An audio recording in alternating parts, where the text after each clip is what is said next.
बर्हापीडं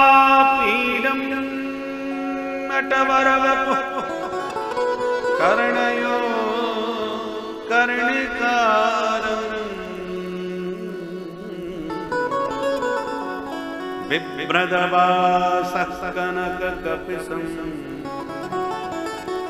वैजयन्ती च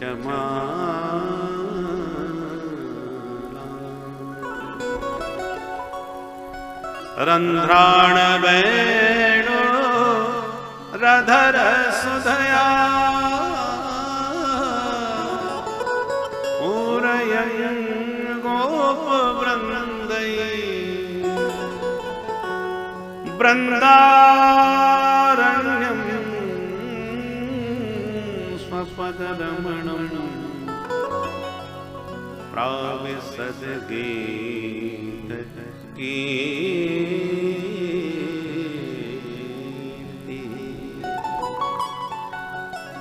मोरपंख का मुकुट सिर पर धारण किए माधव पीतांबर लहराते बंसी बजाते गायों के पीछे पीछे ग्वालों से आवृत अपनी कीर्ति का श्रवण करते हुए वृंदारण्य में प्रवेश पा रहे हैं। अधरों पर वेणु सन्मुख चली जा रही हैं। ब्रज की धैनु संपूर्ण श्री अंग में लगी है ब्रज की रेणु।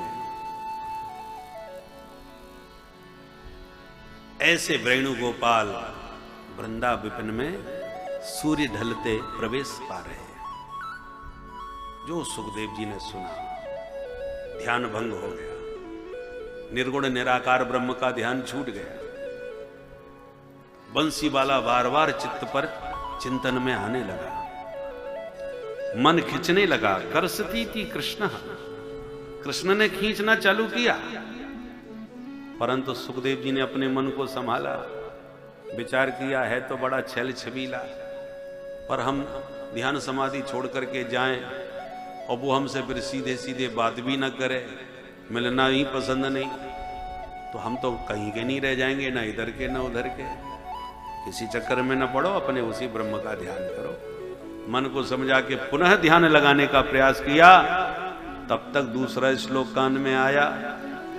इस प्रथम श्लोक में तो रूप माधुरी का वर्णन था, पर दूसरे श्लोक में प्रभु के स्वभाव का वर्णन था। वो बंसी वाला केवल देखने में ही छल छबीला नहीं है, स्वभाव और भी बेजोड़ है। कैसा स्वभाव है? कंबा दयालु। ऐसा दयालु संसार में दूसरा कौन होगा? कैसा? अहो बकीयम इयम बकी। बकी माने पूतना, बकासुर की बहन। ये बका बकी भाई बहन थे। और ये बकी कैसी है? अहो बकीयम स्तन कालकूटम। अपने दोनों स्तनों में कालकूट विष लगा करके खड़ी। काय के लिए? जिघांसया हंतुम इच्छा।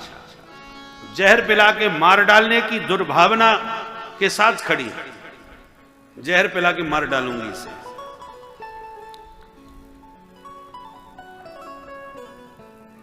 असाध्वी, जिसमें साधुता, सज्जनता, सद्गुण दूर दूर तक एक भी नहीं। अब देखिए, असाध्वी है, दुर्गुणों से परिपूर्ण है और स्तनों में जहर लगा के भगवान को विषपान कराने खड़ी है। पर धन्य है हमारे गोविंद, सारे पापों पर पर्दा डाल के विचार करने लगे। बुरी बली जैसी भी हो, मेरी तो मौसी है, मामा जी की बहन। मामा की बहन मौसी, मौसी मतलब माँ जैसी। तो केवल नाते में ही मौसी नहीं है, व्यवहार में भी माँ जैसा ही काम कर रही है। अभी तक तो मैया गोद में लेके स्तनपान कराती थी, आज मौसी ने भी वही काम किया है। तो लेभे गतिम धातृचिताम। भगवान ने कहा जब मौसी ने माँ जैसा काम किया है तो मौसी को गति भी माँ जैसी ही मिलनी चाहिए। तो जो गति मैया जसोदा को मिली, वो उससे पहले मौसी जी को भेज दिया। कंबा दयालु। मैया को गति बाद में मिली, मौसी को पहले मिल गई। जो जहर पिलाने आई थी, मारने के लिए आई थी, उसे भी मौसी माँ जैसी गति प्रदान कर दी। ऐसा दयालु कौन होगा बताओ? न जाने कौन से गुण पर दया ने रीझ जाते हैं। कृपा करने का बहाना, जैसे जो महाक्रोधी व्यक्ति होता है वो बात बात पर लाल पीला होता रहता है। ये मेरी तरफ ऐसे क्यों देख रहा था, इसने मुझे अंगूठा दिखाया था, मैंने देखा था। उसे लड़ने भिड़ने का कोई ना कोई बहाना चाहिए। स्वभाव बन गया लड़ने का, क्रोध करने का। एक दिन सब्जी खराब बनी, पतिदेव तांडव मचाने लगे। बहुत खरी खोटी सुनाई बिचारी। बहू सुन के रहेगी, क्या करे, गलती थी, सब्जी बढ़िया नहीं बनी थी। दूसरे दिन बहुत गजब की सब्जी बनाई, खा करके पतिदेव का मन खुश हो गया, पर खाने के बाद फिर झगड़ा। बोले अब क्यों लाल पीले हो रहे हो? बोले जब तेरे को इतनी बढ़िया सब्जी बनाना आता था तो कल क्यों नहीं बनाई थी? लड़ भिड़ने के बाद ही बनाएगी। तो जिसका लड़ने का झगड़ने का स्वभाव बन जाता है वो प्रतिदिन कोई ना कोई बहाना ढूंढ ही लेगा भिड़ने का। तो जैसे क्रोधी को क्रोध करने का बहाना चाहिए, ऐसे गोविंद को कृपा करने का कोई ना कोई बहाना चाहिए। बोले भाई मेरी मौसी है और फिर मां जैसा काम भी किया है, सारे पापों पर पर्दा डाल दिया। जन अब गुण प्रभु मान न काऊ, जन अब गुण प्रभु मान न काऊ।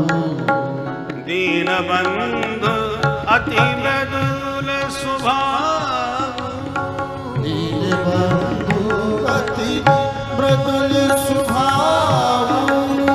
दीन बंधु अति मृदुल स्वभाव, दीन बंधु अति मृदुल स्वभाव। जन अब गुण प्रभु मान न काऊ, अब गुण प्रभु अब गुण प्रभु। अब गुण भगवान को किसी के दिखते ही नहीं। जो नोट कहीं ना चले वो ठाकुर जी के दान पात्र में फटाफट चल जाता है। भगवान के यहां खरे खोटे सब चल जाते हैं, क्योंकि दोष देखने की आदत ही नहीं है, स्वभाव ही नहीं है। जो सुखदेव जी ने सुना, आत्मा रामाश्च मुनयो निर्ग्रंथा अप्यनुक्रमे कुर्वन्त हेतु किं भक्तिं इत्थं भूतगुणो हरि। हरि के गुण ही इतने प्यारे हैं कि जो एक बार सुन ले दीवाना हुए बिना रह नहीं सकता।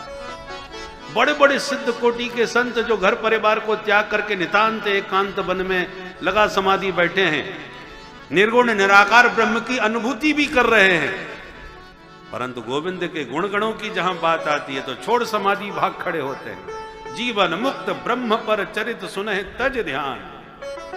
ध्यान समाधि तज करके प्रभु के चरित्र सुनने को दौड़ते हैं महापुरुष, सिद्ध कोटि के महापुरुष। बोलो राधे राधे। भगवान के गुण गणों में चुंबकीय शक्ति है, चित्त को खींच लेती है, चुरा लेती है।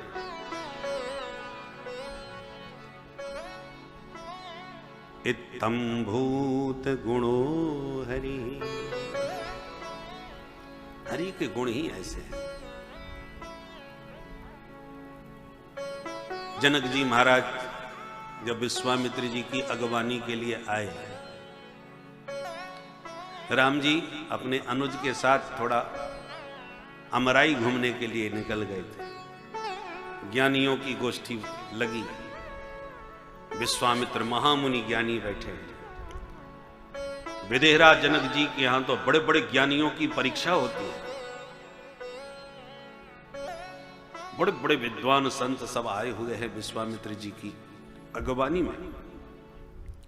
परंतु जैसे ही उन ज्ञानियों की गोष्ठी में हमारे रघुनंदन रामभद्र का प्रवेश हुआ तो उठे सकल।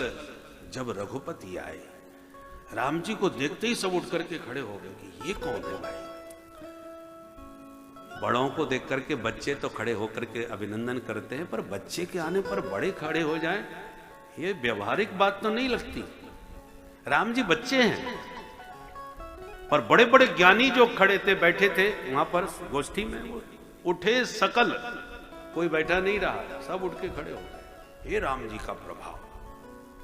जनक जी तो भौचक्के से हक्के बक्के देखते ही रह गए, आंख हटे ही नहीं। विश्वामित्र जी ने कहा क्या देख रहे हो?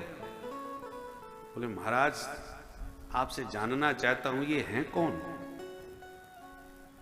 विश्वामित्र जी बोले ज्ञानी हो, ज्ञान की आंख खोल के देखो कौन है, पहचानो। चुटकी ली। बोले महाराज मुझे तो वही लगता है कि जिसका हम ध्यान करते हैं, समाधि में अनुभव करते हैं, कहीं वह निर्गुण निराकार तत्व ही युगल रूप में ये दो बालक बन करके तो हमारी आंखों के सामने नहीं आ गया। क्योंकि हम ज्ञानियों का सर्वोत्तम आनंद है ब्रह्मानंद। ब्रह्मानंद से बड़ा कुछ नहीं होता, पर इस माधुरी का, इस झांकी का दर्शन करके तो ब्रह्मानंद भी फीका फीका सा लगने लगा है। इनहि बिलोकत अति अनुरागा, इनहि बिलोकत अति अनुरागा, इनहि बिलोकत अति अनुरागा, इनहि बिलोकत अति अनुरागा, परवश ब्रह्म सुख ही मनु त्यागा, परवश ब्रह्म सुख ही मनु त्यागा, इनहि बिलोकत अति अनुरागा, इनहि बिलोकत अति अनुरागा, अति अनुरागा, अति अनुरागा। राम जी की रूप माधुरी ने बैरागी को रागी बना दिया, अनुरागी बना दिया।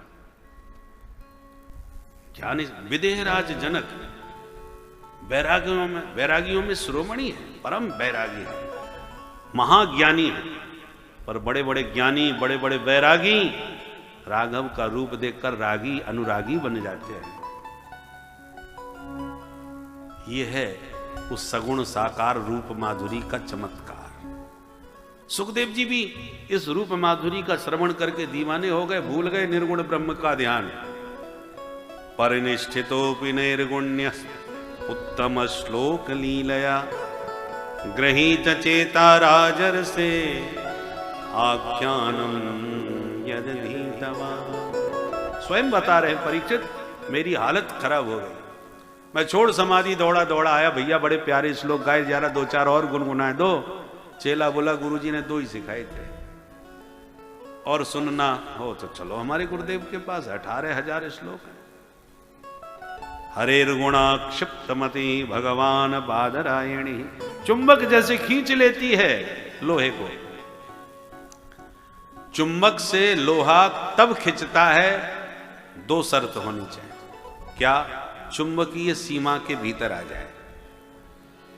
चुंबक यहां रखी है और लोहा उधर पड़ा है 1 किलोमीटर दूर, तो काम नहीं चलेगा। चुंबकीय, जहां तक उसकी चुंबकीय शक्ति है उसके भीतर आए, और भीतर भी आ जाए तो निरावरण आए। कपड़ों में लिपटा है, कीचड़ में सना है, तो चुंबक बढ़िया काम नहीं करेगी। शुद्ध लोहा होना चाहिए, कोई वस्त्र का आवरण ना हो, कोई गंदगी कीचड़ जंग आदि ना लगी हो। शुद्ध लोहा हो तो चुंबक पट से खींच लेगी। ऐसे गोविंद के गुणगण चित्त को चुराते हैं। कन्हैया की रूप माधुरी हमारे चित्त को खींचती है, पर आकर्षण कब होगा? जब चित्त हमारा विशुद्ध हो। जितना चित्त शुद्ध होगा उतना ही चमत्कार होगा। बोलो भक्त वत्सल भगवान की।